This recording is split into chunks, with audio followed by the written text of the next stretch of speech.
All right, let's dive right into this explainer. It is so incredibly easy for us today, surrounded by our smartphones, skyscrapers, and instant deliveries, to just kind of take technology for granted. But every single piece of modern engineering literally traces its roots back to one singular shift in how our ancestors interacted with the physical world, and that is the humble stone tool.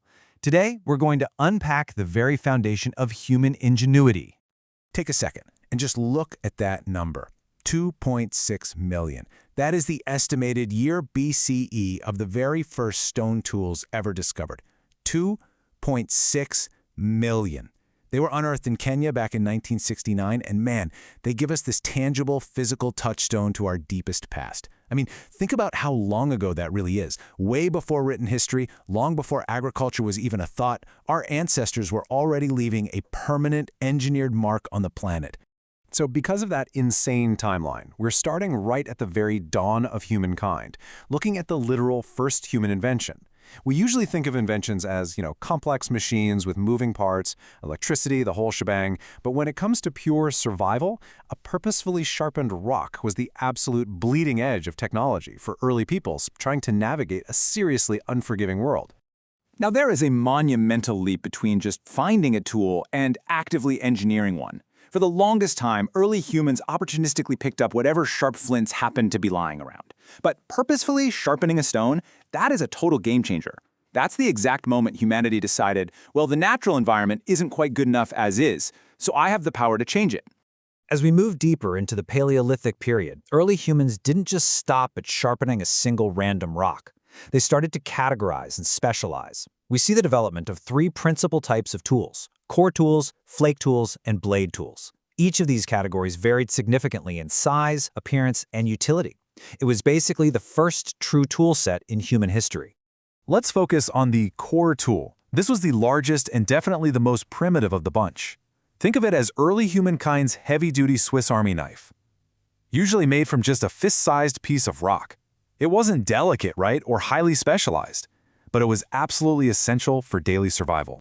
But how do you actually make one? Well, it required a Paleolithic manufacturing process that demanded immense physical effort.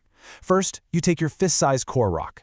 Then, using another rock, which we call a hammerstone, you strike the core to knock large flakes off one side, producing a sharp crest. It sounds super simple on paper, sure, but it required incredible hand-eye coordination, a real understanding of fracture mechanics, and just sheer physical stamina. The absolutely crucial takeaway here is that this wasn't just a rock anymore. It was a physical solution for the most demanding tasks of Paleolithic life. These core tools were general-purpose implements used for hacking, pounding, and cutting. Need to break open a bone? Chop through some thick vegetation? The core tool is what you reached for. And of course, human ingenuity didn't stop there. Over time, these primitive core tools evolved into thinner, sharper, and way more useful versions of themselves. We see that evolution crystal clear when we hit the fast-forward button to the last 10,000 years of the Stone Age. Humans essentially abandoned that crude, blunt force approach. Instead, they developed highly specialized techniques. We're talking pecking, grinding, sawing, and boring. This massive shift to refined craftsmanship allowed for incredibly precise manipulation of stone, which honestly opened up entirely new categories of what could be built and achieved. And this brings us to the ultimate payoff of all this technological advancement: mastering the environment. By transitioning from just finding objects to engineering tools, and then refining those tools with advanced techniques, these sharpened stones completely transformed our ancestors.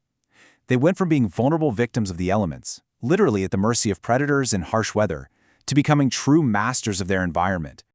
To sum it up perfectly, the evolution of tool-making enabled early humankind to complete many tasks previously impossible or accomplished only very crudely. That right there, that is the true power of invention. It's the literal bridge between a vulnerable existence and boundless human capability. It completely redefined the boundaries of what a human being was physically able to do.